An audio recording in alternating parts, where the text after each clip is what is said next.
कि हम गहरे समुंदर को देखते हैं। समुंदर के नीचे आने वाली जोरदार ज़लज़ले की वजह से समुंदर की सतह फट जाती है और दरारों में से हमें नीली रोशनी निकलती दिखाई देती है। इसी समुंदर में एक कपल भी एंजॉय करने के लिए आया हुआ था। लड़के ने अपनी गर्लफ्रेंड को समुंदर के बीचों बीच सरप्राइज दिया था, उसे प्रपोज करके, जिससे वो बहुत ही ज्यादा खुश थी। इससे पहले कि वो अपने जोश में अपने फियांसी को गले लगा लेती, वो देखती है कि लड़का अचानक वहाँ से गायब हो चुका है। लड़की पैनिक कर जाती है और थोड़ी ही देर में हमें उस लड़की की लाश समुंदर के ऊपर तैरती हुई दिखाई देती है। इससे पहले कि लड़की को समझ पाती, पीछे से कोई अजीब सी क्रिएचर उस लड़की के ऊपर भी हमला करके उसे मार देते हैं। फिर यही दूर एक बोट पर हम 3 लोगों को देखते हैं। वो यहाँ मछलियों का शिकार करने आए थे, लेकिन उनकी गलती की वजह से उनकी बोट पे आग लग गई। दूर खड़ी एक दूसरी बोट जब उन्हें मुश्किल में नोटिस कर दी है तो फौरन उन्हें रेस्क्यू करने के लिए पहुँचती है। हंटर उनकी बोट पे लगी आग को बचाने में कामयाब हो भी गया था। ये सारा इन बोट पे मौजूद लोगों की वजह से ही हो रहा था। एक तो वो बोट पे फायर क्रैकर्स लेकर आए हुए थे और दूसरा ड्रिंक भी कर रहे थे। हंटर जब उन्हें मना करता है, लेकिन वो हंटर की बातों पे ज्यादा ध्यान नहीं देते। इनकी बोट के ऊपर और भी बहुत से फायर क्रैकर्स थे जिन्हें हंटर अपनी बोट के ऊपर शिफ्ट कर लेता है, क्योंकि वो यहाँ का सुपरवाइजर था। सीन कट होकर दूसरी तरफ हम एक आदमी को देखते हैं जो दूर पहाड़ की चोटी से अपनी दूरबीन के जरिए समुद्र के बीचों बीच चमकती हुई ब्लू लाइट को नोटिस कर रहा था। और समुद्र के ठीक उसी ब्लू लाइट वाले पॉइंट पर हंटर और उसका ग्रुप जो हंटिंग कर रहे थे उनके भी हुक में कुछ बड़ा फंसता है, जिसके फंसने पर ये सभी लोग खुश होते हैं। और जिस तरह ये लोग उस चीज को ऊपर की तरफ खींच रहे थे, इनको बहुत ताकत लगानी पड़ रही थी। साफ मतलब था कि नीचे कोई बहुत बड़ी चीज है। जैसे ये लोग उस चीज को अपनी बोट में ला के रखते हैं तो उन्हें बाहर डेड इंसान मिलता है जिसका पूरा मुंह ब्लू हो चुका था। उनकी ग्रुप में बड़ी जेट को ये काफी अजीब लगता है और इस चीज की इन्वेस्टिगेशन करने के लिए कि आखिर इस इंसान को हुआ क्या, वो अंडर वाटर अपना कैमरा भेजती है और उसे समुद्र के नीचे से नीली लाइट निकलती हुई दिखाई देती है। और ये चीज बिल्कुल भी नॉर्मल नहीं थी। हंटर फौरन अपनी करीब अथॉरिटीज को इन्फॉर्म कर देता है इस चीज के बारे में। अब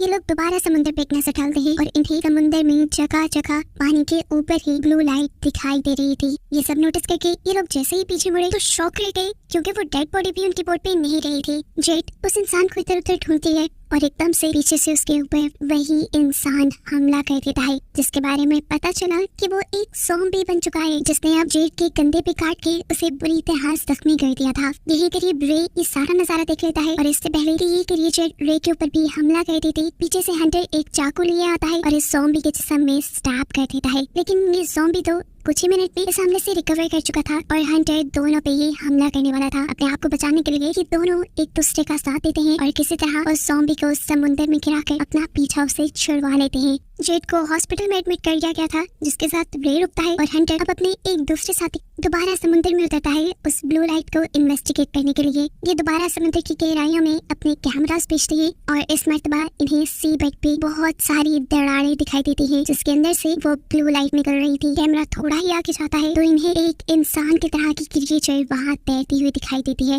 हंटर अपने साथी से कहता है हो सकता है कि वहाँ ज़ॉम्बी हो, क्योंकि पहले भी समुद्र से एक ज़ॉम्बी ही निकला था जिसने उनके ऊपर हमला कर दिया था। दूसरे आदमी को उसकी सारी बात खानी लगी और वो हंसने लगा कि समुद्र में ज़ॉम्बीज़ कहाँ से हो सकते हैं। अभी वो हंस ही रहा था कि एकदम से इन लोगों ने देखा कि इनकी बोट की तरफ बहुत सारे ज़ॉम्बीज़ तैरते हुए आ रहे थे। और ये देखते हुए उस आदमी को भी हंटर की बात पे बिलीव करना पड़ा। इतने सारे ज़ॉम्बीज़ का यहाँ पे होना खतरे से खाली नहीं था। हंटर फौरन अपनी वाइफ को कॉल करता है और उससे रिक्वेस्ट करता है कि प्लीज अथॉरिटीज को कहकर समुद्र के आसपास का सारा इलाका खाली करवा दो, क्योंकि यहाँ पे एक बहुत बड़ा सुनामी आने वाला है। उसके कहने के मुताबिक यहाँ पर सुनामी साइरन्स बजने लगते हैं, जो कि एक वार्निंग थी लोगों के लिए कि वो यहाँ से चले जाए। लेकिन बेवकूफ लोग यहाँ से जाने के बजाय उल्टा होर से समुद्र को ही देखने लगे, जिसमें पानी बहुत तेजी से पीछे की तरफ मूव हो रहा था। हंटर और उसका साथी तेजी से दोबारा साहिल की तरफ आने की कोशिश कर रहे थे ताकि वो वहाँ पर शेर की मदद कर पाए। लेकिन फिर अचानक वो देखते हैं कि उनके पीछे एक बहुत बड़ी तूफान की लहर आ रही है और उस लहर में बेशुमार ज़ॉम्बीज़ हैं। हंटर अपनी बोट की स्पीड फुल कर देता है।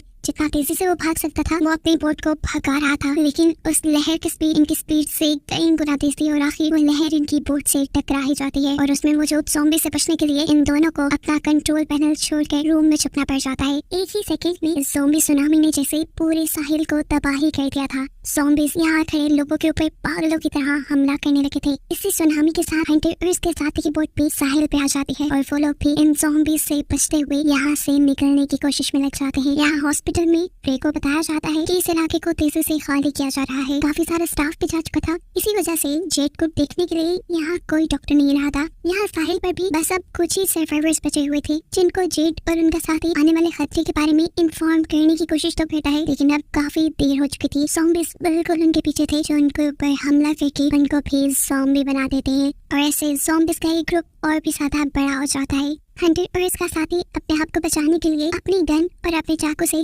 काफी सारे ज़ॉम्बीज़ को मारते हुए आगे बढ़ते हैं, लेकिन इन ज़ॉम्बीज़ की तादाद अब कम होने वाली नहीं थी। बहुत से इंसान भी इन ज़ॉम्बी के हाथों मारे गए थे। पीछे जो इंसान बचे थे उनको बचाने के लिए हंटर यहाँ पर एक बोट का इंजन स्टार्ट करता है और इस पे लगे हुए फैन के जरिए बहुत सारे ज़ॉम्बीज़ को एक ही टाइम में मारने में कामयाब हो जाता है और ऐसे पीछे बचे हुए इंसानों को भागने का मौका मिल गया था। सीन कट होकर अब हमें हंटर की बेटी सैम को दिखाया जाता है जो अपने फ्रेंड्स के साथ पार्टी कर रही थी, लेकिन इस क्लब की बिल्डिंग के ऊपर भी ज़ॉम्बीज़ का हमला हो गया। ये लोग पूरी तरह घबरा चुके थे। सैम हंटर को कॉल करती है लेकिन कोई उसकी कॉल नहीं उठा पा रहा था क्योंकि सभी बिजी थे। यहाँ पर हंटर और उसका साथी जब ये रियलाइज करते हैं कि वो जितना भी इन ज़ॉम्बीज़ को मार लें इनसे बच नहीं सकते, तो वो यहाँ से भागने का डिसाइड करते हैं और फौरन ही एक कार में जाकर बैठ जाते हैं। लेकिन जाते ही उनकी जोर से चीख निकल गई क्योंकि पीछे ऑलरेडी कोई था। लेकिन टेंशन की बात नहीं, ये ज़ॉम्बीज़ नहीं है, इंसान ही है। यहाँ हॉस्पिटल के अंदर जेड को सिर्फ एक ही सेकंड के लिए होश आया था और उसके बाद वो मर चुकी थी। ये देखते ही रे दुखी हो गया, लेकिन अगले ही पल जेड जिंदा हो गई, वो भी एक ज़ॉम्बी बनकर। और ये देखकर रे घबरा चुका था। इससे पहले कि रे वहाँ से भाग जाता, जेड उसके ऊपर हमला कर देती है, लेकिन तभी उसी टाइम रूम में एक डॉक्टर आ जाता है तो जेड रे को छोड़कर उसको काट लेती है और जेड को यहाँ से भागने का मौका मिल जाता है। थोड़ी देर बाद जब हंटर की वाइफ इनी केंसी हॉस्पिटल का विजिट करती है तो वो ये देखकर पूरी तरह घबरा चुकी थी कि जेड ने उसके पूरे हॉस्पिटल स्टाफ के ऊपर हमला करके उन्हें ज़ॉम्बी बना दिया था। इससे पहले कि वो केंसी के ऊपर भी हमला करती, केंसी वहाँ से भागती है और एकदम से कोई आगे से बढ़कर उसे पकड़कर एक कमरे में खींच लेता है। ये वही था जो पहले भी इन ज़ॉम्बी से ही बचकर भाग रहा था। अब यहाँ ज़ॉम्बीज़ मिल गए, दरवाजा तोड़ने की कोशिश में लग जाती है, जबकि यहीं से केंसी और रे एक दूसरे रूम में चले जाते हैं अपने आप को बचाने के लिए, जहाँ से इनका सामना हो जाता है व्हील चेयर पर बैठे एक और ज़ॉम्बी से। यहाँ हंटर का भी पूरा क्रू पुलिस स्टेशन तक पहुँचता है और यही उनके पीछे बहुत सारे ज़ॉम्बीज़ पड़ जाते हैं। अपने आप को बचाने के लिए वो लड़का अपनी वाइफ को ज़ॉम्बीज़ के हवाले करके पुलिस स्टेशन के अंदर जाकर वहाँ का दरवाजा बंद कर लेता है। उसने जो किया था वो बहुत गलत था, लेकिन जब उससे इसके बारे में सवाल करता है तो वो उल्टा हंटर से ही बदतमीजी करने लगा। वो पुलिस ऑफिसर से भी बदतमीजी करते हुए वहाँ के वेपन्स मांगता है, लेकिन पुलिस ऑफिसर ऐसा करने से इनकार कर देती है। इस गुस्से में वो एक पुलिस ऑफिसर को तब मार देता है और इससे पहले कि वो दूसरे को भी मार देता, हंटर अब उसे किसी चीज से मारते हुए बेहोश कर देता है। इसके बाद ये लोग इस आदमी को बंद करते हैं और हंटर का साथी यहाँ से मदद दिलाने की कोशिशों में लग जाता है, लेकिन किसी भी दूसरे शहर से उसका कांटेक्ट नहीं हो पा रहा था। हंटर खुद यहाँ पर पुलिस के कंप्यूटर को लॉगिन करता है और उसमें से उस बोर्ड का पता चलाता है जो उसने समुद्र के बिल्कुल दरमियान में देखी थी। वो बोर्ड एक फार्मास्यूटिकल कंपनी की थी और उसका स्टेटस था कि वो वेस्ट को डंप करने के लिए समुद्र में गई थी। इससे पहले ये लोग कुछ और पता चलाते, ज़ॉम्बीज़ पुलिस स्टेशन की खिड़कियां तोड़ देते हैं। वो किसी भी वक्त अब अंदर आ सकते थे, इसलिए ये दोनों जाकर एक अलमारी से अपने लिए वेपन्स लेते हैं और यहाँ से निकल जाते हैं, जबकि वो आदमी इनसे रिक्वेस्ट करता रह जाता है, प्लीज मुझे खोलो। बाहर का दरवाजा खोलते ही ये लोग पुलिस शील्ड्स का इस्तेमाल करते हैं ज़ॉम्बीज़ को अपने आप से दूर करने के लिए और फिर हंटर का साथ ही ज़ॉम्बीज़ को शूट करना शुरू कर देता है। जबकि हंटर ने तो अब कमाल ही कर दिया था, वो यहाँ पर हैंड रॉकेट लॉन्च करता है जिसकी वजह से दूर ज़ॉम्बीज़ का आने वाला पूरा ग्रुप एक ही वक्त में टपा। रास्ता इनका साफ हो गया था। ये लोग एक कार में बैठ के यहाँ से निकल जाते हैं, लेकिन ये नहीं जानते कि इतने सारे ज़ॉम्बीज़ को मारने के बाद खतरा टला नहीं, एक और बड़ा ज़ॉम्बीज़ का सुनामी इस शहर पे हमला करने वाला है। सीन कट होकर दोबारा हम सैम और उसके ग्रुप को देखते हैं जो किसी तरह ज़ॉम्बीज़ से बचते हुए अपने क्लब से बाहर निकल गए थे। उनके पीछे भी बहुत सारे ज़ॉम्बीज़ पड़ गए जिनसे बचने के लिए वो एक मॉल में गए, तो यहाँ पे भी उनकी किस्मत खराब क्योंकि बहुत सारे ज़ॉम्बीज़ का उनसे सामना हो गया, जिनसे लड़ते हुए अपनी जान बचाकर ये लोग वहाँ से तो निकल जाते हैं, लेकिन अब बहुत सारे ज़ॉम्बीज़ इनका पीछा कर रहे थे। ये लोग एक खास पॉइंट पे पहुँचते हैं जहाँ इनके बैंड की वैन खड़ी हुई थी। ये लोग वैन का डोर नॉक करते हुए जल्दी से वैन के अंदर छुप जाते हैं, जबकि वो बैंड मेंबर जो इस वैन में चल कर रहा था उसे अभी तक होने वाली किसी चीज का अंदाजा नहीं था। वो बड़े मजे से जैसे ही बाहर निकलता है तो सामना हो जाता है उसका बहुत सारे ज़ॉम्बीज़ से, जिनमें से एक दो को तो वो मारता है, लेकिन एक इंसान कितने भी ज़ॉम्बीज़ को मारता, यहाँ ज़ॉम्बीज़ उसके ऊपर भी हमला कर देते हैं और वो भी मारा जाता है। अब सैम और उसके सारे साथी भी इस वैन को चलाने की और यहाँ से भागने की कोशिश में थे, लेकिन यहाँ पे भी उनकी किस्मत काम नहीं की क्योंकि वैन चल ही नहीं रही। यहाँ पर सैम की एक दोस्त जो कि इन लोगों से बिछड़ गई थी, उसे हम जंगल में भागते हुए देखते हैं, जिसके पीछे इस टाइम 2 ज़ॉम्बीज़ थे। उसे दूर पहाड़ी पे एक घर नजर आता है जिसकी तरफ वो भागना शुरू कर देती है। इस घर का ओनर भी सीसीटीवी कैमरा से उस लड़की को आते हुए देख चुका था और ये वही आदमी है जो समुद्र से निकलती हुई ब्लू लाइट को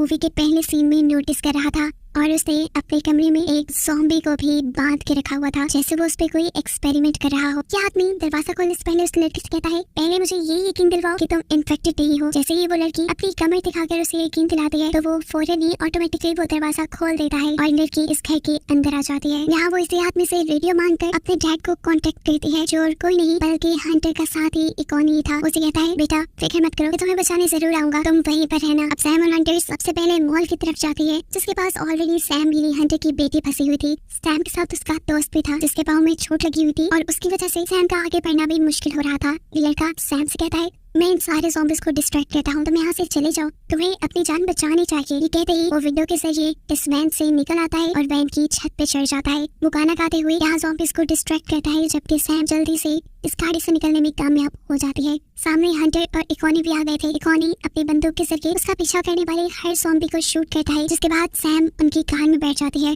और यहाँ पे वो लड़का उसे बचाने के चक्कर में ज़ॉम्बीज़ के हाथों मारा जाता है। सैम को बचाने के बाद इनका दूसरा टारगेट था कैंसी को, यानी सैम की मॉम को बचाने का, जिनसे इनका कोई कांटेक्ट नहीं हो पा रहा था। ये लोग हॉस्पिटल में पहुंचते हैं तो वहाँ इन्हें कोई नजर भी नहीं आया। अब सैम यहाँ हॉस्पिटल के स्पीकर्स का यूज करती है अपनी मॉम को ये बताने के लिए कि वो यहाँ इन्हें बचाने आ गए हैं, और स्पीकर से निकलता हुआ शोर सारे ज़ॉम्बीज़ को अट्रैक्ट कर लेता है, जिनसे इकोनी और हंटर लड़ते हैं। यहाँ स्पीकर की आवाज के जरिए अब बाहर से ज़ॉम्बीज़ सैम को भी बाहर की तरफ खींचने लगे थे और उन्होंने तो डोर भी तोड़ दिया सैम के ऊपर हमला करने के लिए। लेकिन सैम अपने आप को बचाने के लिए डबल ब्लेड से उस ज़ॉम्बी को मारते हुए रूम से बाहर आ जाते हैं, जहाँ उसके डैड मेन स्विच से 2 वायर्स निकाल कर यहाँ सभी ज़ॉम्बीज़ को लगा देते हैं। ग्राइंड पास होते होते एक से दूसरे, दूसरे से तीसरे ज़ॉम्बी में जाता है और सारे ज़ॉम्बीज़ मारे जाते हैं। और फाइनली अब यहाँ पर कैंसी और रे भी इन्हें मिल जाते हैं। सैम अपनी मॉम से मिलकर बहुत खुश थी और ये लोग मिलकर अब यहाँ से निकलने की प्लानिंग में थे। तब कैंसी यानी वो डॉक्टर वो इन लोगों को नोटिस करके बताती है कि यहाँ 2 तरह के ज़ॉम्बी है। आधे वो ज़ॉम्बी जो समुद्र से आए हैं, उनका कलर ब्लू है,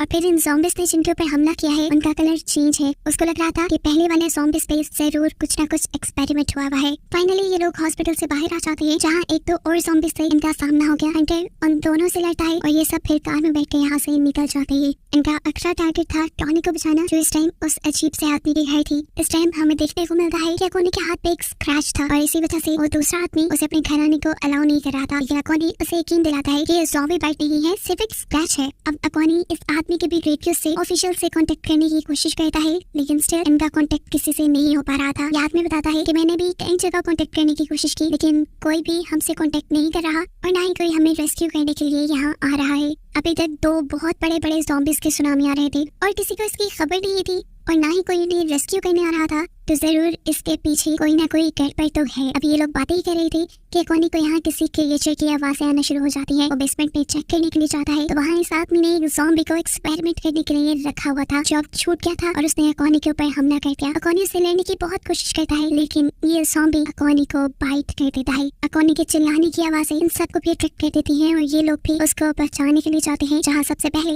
वो ज़ॉम्बी काटने आ जाता है डॉक्टर को, जिससे वो अपने आप को बचाने की कोशिश कर रही थी कि यहाँ उस दूसरे आदमी ने उस ज़ॉम्बी को इलेक्ट्रिक शॉक देते हुए मार डाला। अकोनी को एक ज़ॉम्बी ने बाइट किया था, वो जल्द ही एक ज़ॉम्बी में बदल सकता था, इसलिए इस घर का ओनर उसे यहाँ से निकल जाने को कहता है। लेकिन अकोनी की बेटी उसकी बात नहीं सुनती और अपने डैड के जख्म की पट्टी करने लग जाती है। उल्टा अब ये लोग उस आदमी से सवाल करते हैं, तुम्हारे पास ये ज़ॉम्बी क्या कर रहा था? क्या तुमने ये ज़ॉम्बीज़ के एक्सपेरिमेंट किए? ये सब जो हो रहा है क्या तुम्हारी वजह से हो रहा है? तब वो आदमी बताता है, नहीं ऐसा कुछ नहीं है, ये सब मेरी वजह से नहीं हो रहा, मैं तो बस इस ज़ॉम्बी को घर लाया था और इन पे एक्सपेरिमेंट करके ये जानने की कोशिश कर रहा था कि इनकी कमजोरी क्या है। और मुझे ये बात पता भी चल गई, ये ज़ॉम्बीज़ फोर्स गैस की वजह से बने हुए हैं, इसीलिए इलेक्ट्रिक गन से इन्हें मारना बहुत ज्यादा आसान है। उसकी बात सुनते हुए हंटर अपने ब्लेड के साथ टीचर गन को अटैच कर देता है ताकि आसानी से वो और ज़ॉम्बीज़ को मार सके। अब कोई इन्हें रेस्क्यू करने तो आ नहीं रहा था, अगर इन्हें अपनी जान बचानी थी तो खुद ही ज़ॉम्बीज़ को मारने का कोई प्लान बनाना था। हंटर के दिमाग में एक प्लान आ भी चुका था हमें किसी तरह सारे ज़ॉम्बीज़ को पानी में लेकर जाना होगा और फिर हम पानी के अंदर करंट छोड़ देंगे जिससे सारे ज़ॉम्बीज़ एक ही टाइम में मारे जाएंगे। और जब हम सारे ज़ॉम्बीज़ को ही मार देंगे तो ना ही कोई ज़ॉम्बी इंसान पर अटैक करेगा और ना ही कोई इंसान ज़ॉम्बी में बदलेगा। उसका यह प्लान सुनते हुए ये आदमी उन्हें बताता है कि उसके पास बहुत सी ग्रेनेड और ऐसी चीजें हैं जिनसे ज़ॉम्बी के ऊपर हमला किया जा सकता है। ये प्लान बनाते ही ये लोग जैसे ही बाहर निकलते हैं तो देखते हैं कि ज़ॉम्बीज़ भी इनके घर के अंदर आने में कामयाब हो चुके थे। इस टाइम जो हंटर ने वेपन बनाया था वो भी सही से काम नहीं कर रहा था और ज़ॉम्बीज़ इनके ऊपर हमला भी कर चुके थे। तब यहीं पर हंटर की मदद करने के लिए हंटर की वाइफ आती है। वो यहाँ पर मौजूद एक क्रशिंग मशीन ऑन कर देती है और ये दोनों मिलकर एक एक करके सभी ज़ॉम्बीज़ को उठा कर उस क्रशिंग मशीन के अंदर डालना शुरू कर देते हैं। इन दोनों की टीम वर्क की वजह से इन्होंने काफी सारे ज़ॉम्बीज़ को मार दिया था। अब फाइनली ये लोग यहाँ से बाहर निकल सकते थे। बाहर निकलकर ये लोग करीब एक केव में छुपने के लिए जाते हैं जहाँ जाकर अकोनी की तबीयत अब ज्यादा बिगड़ने लगी थी। यहाँ पर वो दूसरा आदमी बताता है क्योंकि ज़ॉम्बी ने उसके दिमाग के आसपास के हिस्से को बाइट नहीं किया था, इसी वजह से अकोनी जरा देर से ज़ॉम्बी बन रहा है, लेकिन अब उसका टाइम आ गया है। और यहाँ मरने से पहले अकोनी अब सबसे बड़ा सच रिवील करता है, वो ये कि उन्हें इस ज़ॉम्बीज़ की हिस्ट्री के बारे में पता है। काफी सालों पहले इस आइलैंड पे एक फार्मास्यूटिकल कंपनी आई थी। उस मेडिसिन को इंसानों के ऊपर एक्सपेरिमेंट करने की अभी इजाजत नहीं मिली थी, लेकिन उस फार्मास्यूटिकल कंपनी ने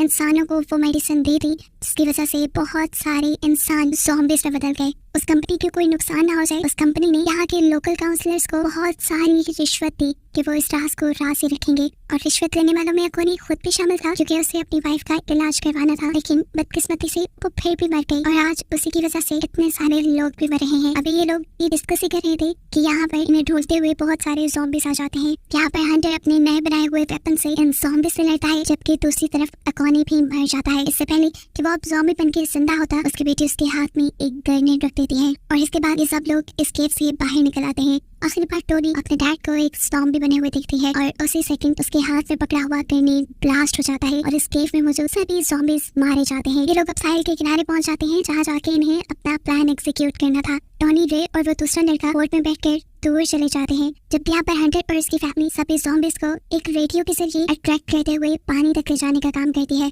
बहुत सारे ज़ॉम्बीज़ पानी तक पहुंच जाते हैं, लेकिन एक अल्फा ज़ॉम्बी यहाँ हंटर के पीछे पड़ जाता है, जिससे हंटर को हाथ से लड़ना पड़ता है क्योंकि इस टाइम हंटर का वेपन काम नहीं कर रहा था। लड़ते लड़ते वो उसे भी पानी तक ले जाता है और एक और मरतबा उस ज़ॉम्बी पे अपने वेपन से हमला करता है और इस टाइम उसका वेपन काम करने पे उस ज़ॉम्बी का सर ही कट जाता है। यहाँ पर जो बाइक हंटर ने छोड़ी थी उसे उसकी वाइफ संभाल लेती है और उस पर म्यूजिक ऑन करके बाकी सभी ज़ॉम्बीज़ को पानी तक लेकर आती है। जिसके बाद सैम यानी उनकी बेटी बहुत सारी वायर्स को पानी में डालते हुए आखिर में पावर बटन ऑन कर देते हैं, जिससे सभी ज़ॉम्बीज़ एक ही बार में करंट लगकर मारे जाते हैं। यहाँ इस बोट के अंदर इन लोगों को बाकी ज़ॉम्बीज़ को एक खास मेडिसिन को एक्सप्लोर करते हुए मारना था, जो मेडिसिन समुद्र में फैलकर समुद्र में मौजूद सभी पुराने ज़ॉम्बीज़ को मार देती। उनके ये सेटअप लगाने से पहले टोनी उन दोनों की मदद करती है कि कोई भी क्रिएचर, कोई भी ज़ॉम्बी उन तक ना पहुंच पाए। और जब सारा सेटअप तैयार हो जाता है तो रे टोनी को एक लाइफ जैकेट देता है और यहाँ से दूर चले जाने को कहता है क्योंकि उसके डैड उसे जिंदा रखना चाहते थे। टोनी भी बात मानते हुए पानी में जंप कर देती है और फिर मूवी के आखिरी सीन में हम इस बोट को भी एक्सप्लोर होते हुए देखते हैं, यानी तबाह होते हुए देखते हैं,